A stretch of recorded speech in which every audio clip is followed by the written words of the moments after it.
Mais ça ne s'arrêtait pas à ça. Vous ne pouvez pas avoir une indépendance, vous ne pouvez pas avoir l'espace politique sans avoir l'espace économique. Donc, il faut se donner les moyens de sa politique. Et c'est de là que tout part, parce que nous avons eu des politiciens qui ont voulu copier ce qui existait, le pouvoir qui existait en place, et ils n'ont pris que la tête de l'iceberg. Mais toute la partie d'en bas, qui est la responsabilité, qui est l'objectif, la raison d'être de cet État-là, ils n'ont pas travaillé sur ça. Ils ont juste pris le pouvoir pour le pouvoir. C'est ainsi que vous verrez que le Congolais, de manière générale, rêve de la politique. Il n'y a plus rien dans notre État. Nous avons atteint un niveau où la jeunesse, tout le monde veut aller en politique. Pour quelle raison? Alors que la politique, c'est la gestion de la cité. La politique, c'est réfléchir pour trouver des solutions aux problèmes congolais. Depuis 1960, combien de routes il y a eu depuis 1960? Si ce n'est les routes de l'époque de Belges qui en ont fait plus que nous, est-ce qu'il y en a eu? Est-ce qu'il y a eu une réelle infrastructure pour permettre le développement? Mais chaque régime a apporté un plus. Je me rappelle, à l'époque de Joseph Kabila, qui nous a parlé de 5 chantiers et la révolution de la modernité.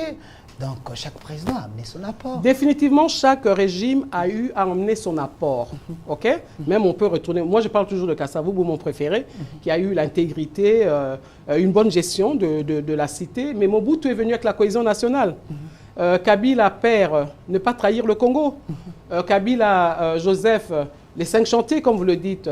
Félix, et la passion du Congo. Et la passion du Congo. Et la passion du Congo. Pas du Congolais, mais du Congo. Bon, c'est une question que je pose. Et Félix Tshisekedi qui nous parle du peuple d'abord. Donc, quelque part, chacun a ce souci-là, a cette préoccupation-là, chaque régime, de vouloir apporter un réel changement. Mais le problème, c'est que je vous ai dit tout à l'heure, c'est fait superficiellement. C'est pour ça que nous parlons, nous devons aller à une renaissance.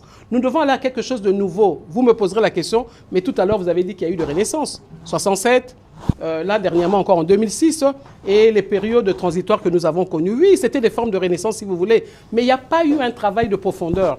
Et donc, en résumant notre vision de la combolisation, pourquoi nous devons aller à la renaissance? Nous devons passer d'abord par un processus que j'appelle la combolisation. Dans la combolisation, il y a 7 points. Les 4 premiers points, en fait, travaillent sur l'homme congolais. Parce que le problème du Congo, c'est l'homme congolais. Quand je parle de l'homme, c'est le grand H. Le capital humain. Oui, le capital humain. C'est ça le problème du Congo. Okay. Donc c'est ça. Dans les 4 premiers points de la combolisation, parle du premier point qui est une prise de conscience tout simplement de la situation dans laquelle nous nous trouvons aujourd'hui. Et le deuxième point, c'est qu'une fois qu'on a pris conscience, on commence à conscientiser, sensibiliser le peuple congolais, il y a un ça ne va pas. Nous sommes perdus quelque part. Le troisième point, c'est le prolongement de soi. Nous voulons comprendre tous ces politiciens-là, depuis l'époque Kasavubu jusqu'à aujourd'hui, que quelque part, peut-être qu'ils n'avaient pas pris le temps de réfléchir sur cette question-là. Alors, nous devons aller dans l'amour, dans le pardon, dans la cohésion nationale, justement. Et le 4e point, c'est l'unité dans la diversité. C'est ça le balai. L'unité dans la diversité. Juste pour dire que chaque tige représente un Congolais. Et vous verrez qu'il y a plusieurs tailles. Il y a des courtes, il y a des petites, il y a des grosses, il y a des épaisses. Mais tout ça, c'est le Congolais qui est l'unité dans la diversité. Donc, une fois que le travail est fait sur le Congolais, de manière générale, surtout l'élite bien sûr, donc le politicien en premier, alors ça devient plus facile d'aller donner naissance à un nouvel État. Parce qu'on aura les 3 derniers points qui vont travailler sur le nettoyage de l'État. Parce que nous avons des institutions peut-être qui ne nous servent pas. Donc, bref, après les 3 points, le 7e point, ça sera la renaissance de la RDC. Donc, pour nous, aller à une renaissance, il faut faire un travail d'abord entre nous, d'abord, de nettoyage entre nous. Et ainsi, petit à petit, nous pourrons cheminer vers une nouvelle république. Merci, Madame Marie-Josée Foucault. Monsieur Ferdinand Kambere, est-ce cette proposition qui semble être comme une solution à la crise, au problème de la classe politique congolaise, pensez-vous qu'elle est efficace? Non, ça dit que... D'abord, je salue parce que c'est la première fois que j'ai rencontré madame, mais je la suis. Félicitations et courage. Merci. L'approche de madame, c'est ce que nous appelons le vetting. Elle rentre comme pilier dans la justice transitionnelle. Et là, il faut rencontrer le grand professeur Luzolo qui parle souvent de la justice transitionnelle, où en réalité l'impunité a pris les rênes. Les détournés, les gaffeurs, les criminels.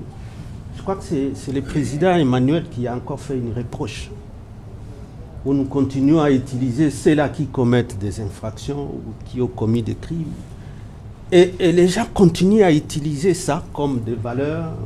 Vous appartenez à des groupes armés, vous avez des groupes armés, mais en réalité, pour vos intérêts, pour faire votre campagne, des mouvements qui créent des désordres, et à la fin, on est récompensé. Je crois que c'est dès que j'ai compris. Il faudra qu'on soit élevé jusqu'à ce niveau-là. Et ça, c'est la justice qui doit faire son travail. Mais ici, je rentre sur la question de l'ambassadeur. Il dit, j'ai parlé de la rébellion. Lorsqu'on est animateur, on est gouverneur.